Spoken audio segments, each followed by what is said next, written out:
5 étoiles partout en France.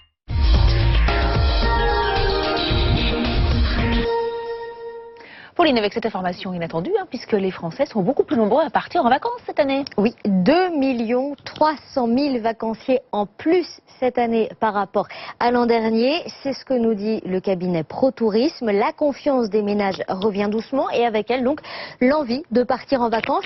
Et puis il y a cet effet rattrapage. Les Français qui n'étaient pas partis l'an dernier le font cette année.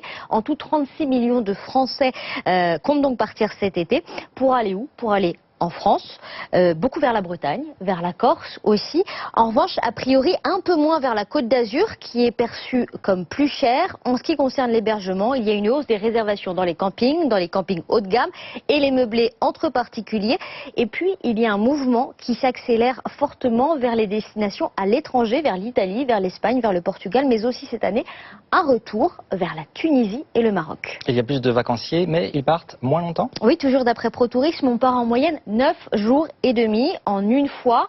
Si on part plusieurs fois en court séjour, on part en moyenne 12 jours. En fait, nous dit le directeur de ce cabinet, les Français sacrifient un peu la durée, mais pas la qualité de leurs vacances. En ce qui concerne le budget, c'est 1 576 € en moyenne par foyer pour 9 jours et demi. Donc 1 800 € si on compte le transport en France. Pour le budget à l'étranger, il faut compter en moyenne 2 400 €.